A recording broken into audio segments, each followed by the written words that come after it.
Écoute et parole. Pour écouter, méditer et échanger autour des textes liturgiques du dimanche et des jours de grandes assemblées ecclésiales. Écoute et parole. Pour garder le contact avec la parole de Dieu, où que l'on soit et quoi que l'on fasse. Présenté et réalisé par le Père Kwadou Ledoux.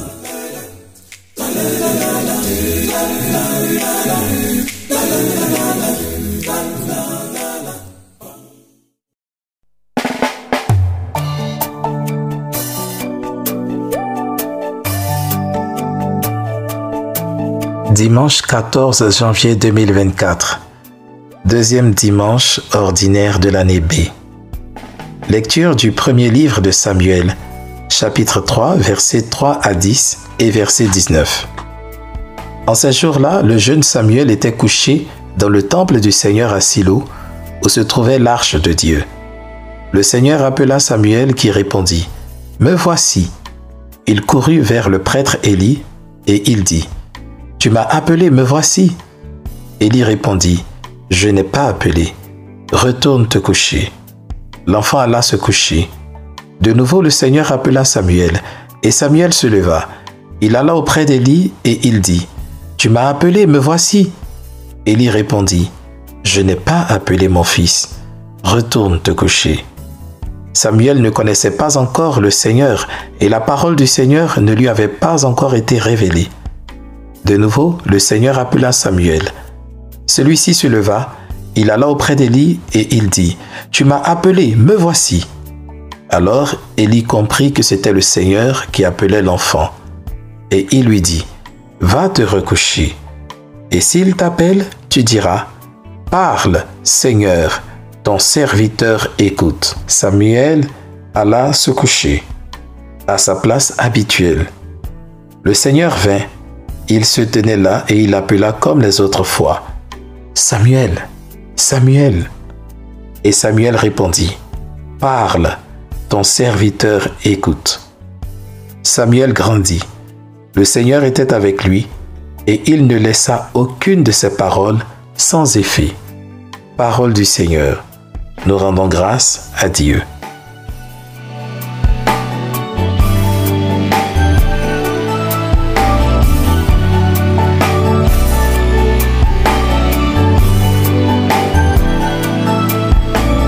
Psaume 39. Me voici, Seigneur, je viens faire ta volonté. D'un grand espoir, j'espérais le Seigneur. Il s'est penché vers moi.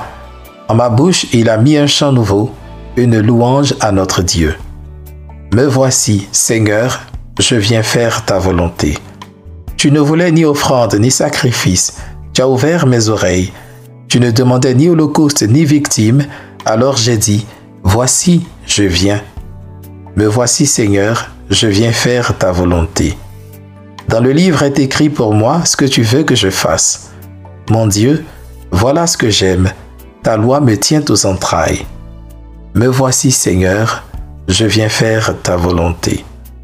Vois, je ne retiens pas mes lèvres, Seigneur, tu le sais.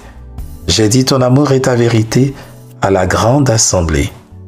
Me voici, Seigneur, je viens faire ta volonté.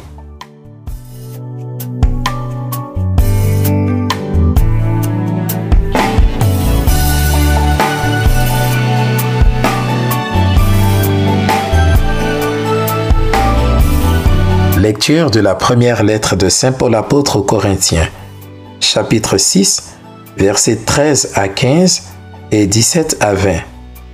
Frères, le corps n'est pas pour la débauche, il est pour le Seigneur, et le Seigneur est pour le corps. Et Dieu, par sa puissance, a ressuscité le Seigneur et nous ressuscitera nous aussi. Ne le savez-vous pas? Vos corps sont les membres du Christ. Celui qui s'unit au Seigneur ne fait avec lui qu'un seul esprit. Fuyez la débauche. Tous les péchés que l'homme peut commettre sont extérieurs à son corps. Mais l'homme qui se livre à la débauche commet un péché contre son propre corps. Ne le savez-vous pas? Votre corps est un sanctuaire de l'Esprit Saint, lui qui est en vous et que vous avez reçu de Dieu. Vous ne vous appartenez plus à vous-même, car vous avez été rachetés à grand prix. Rendez donc gloire à Dieu dans votre corps. Parole du Seigneur. Nous rendons grâce à Dieu.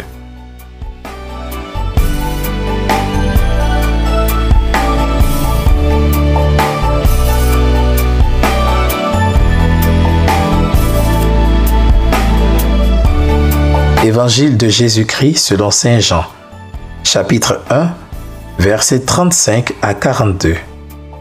En ce temps-là, Jean le Baptiste se trouvait avec 2 de ses disciples. Posant son regard sur Jésus qui allait et venait, il dit : « Voici l'agneau de Dieu. » Les 2 disciples entendirent ce qu'il disait, et ils suivirent Jésus.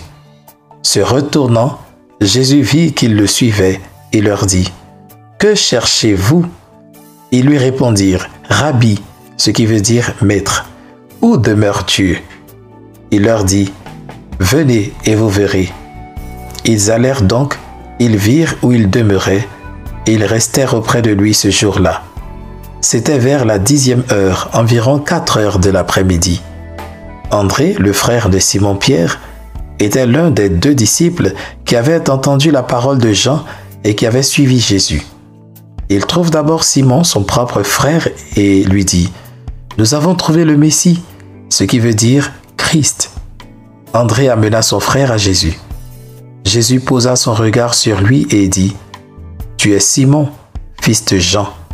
Tu t'appelleras Képhas, ce qui veut dire Pierre. » Acclamons la parole de Dieu. Louange à toi, Seigneur Jésus.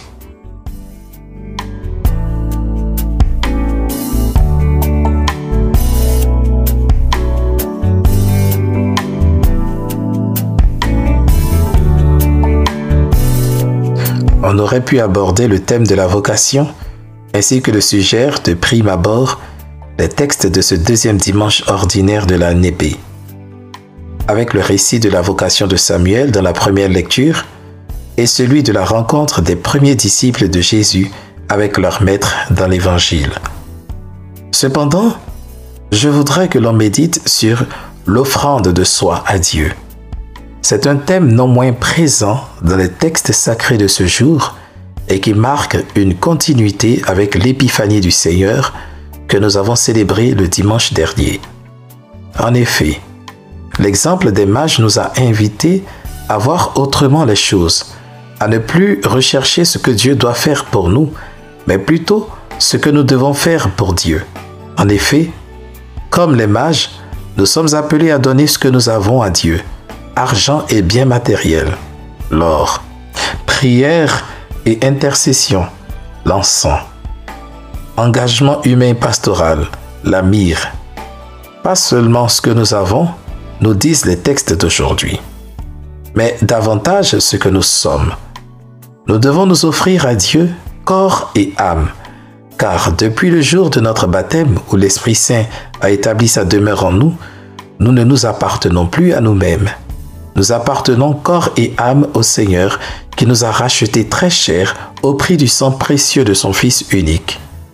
En conséquence, nous devons vouer nos cœurs et nos corps à Dieu seul et à personne d'autre. Cela passe par la proximité avec le Seigneur, l'écoute de sa parole et l'obéissance à cette parole. La proximité avec le Seigneur.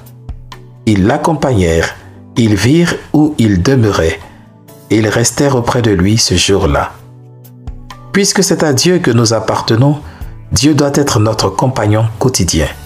C'est avec lui et en lui que nous devons mener chaque activité de notre vie.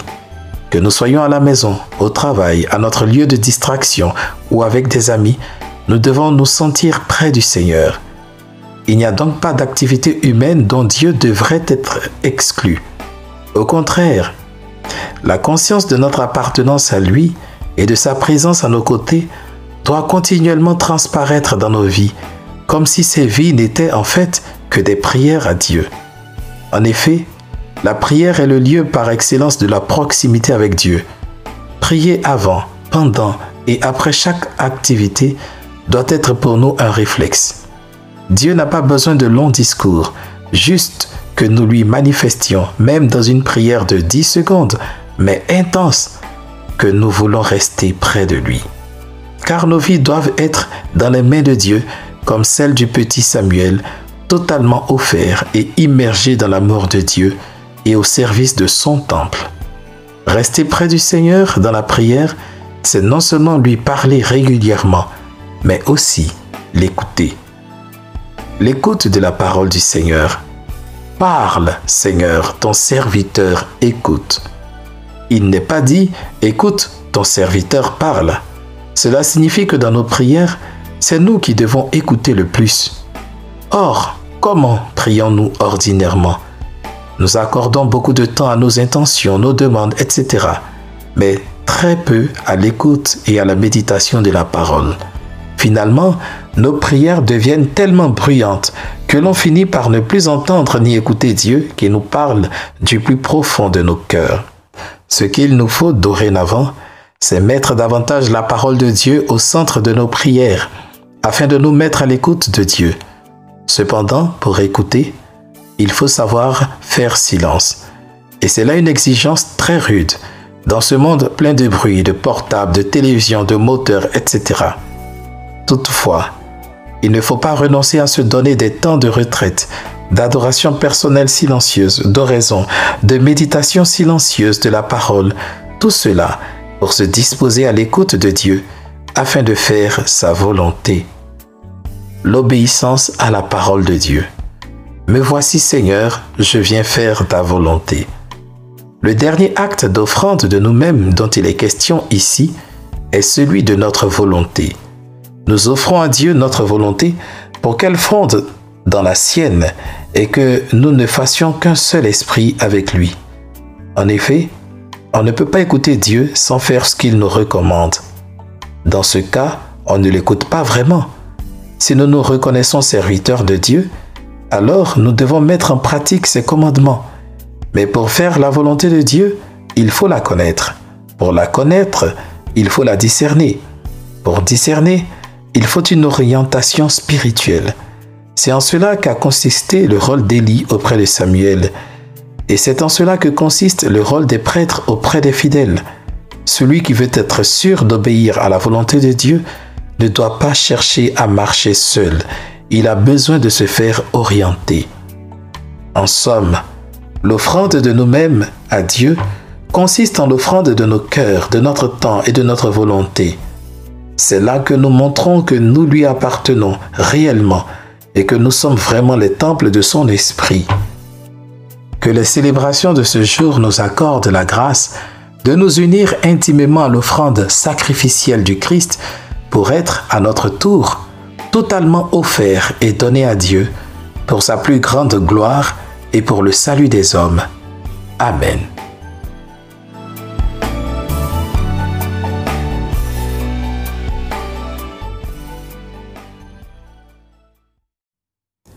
Écoute et parole vous a été présenté par le Père Kwadou Ledoux. Si la parole de Dieu de ce jour vous a touché d'une façon particulière, n'hésitez pas à en faire l'écho à tous ceux et celles qui suivent ce podcast dans les commentaires. Pour suivre les prochaines publications, abonnez-vous au podcast ou rendez-vous sur le site www.père-kwadou-ledoux.net. Une dernière chose. N'oubliez pas de partager ce podcast autour de vous pour que la parole de Dieu retentisse jusqu'aux confins de ce monde. Car la foi naît de ce qu'on entend.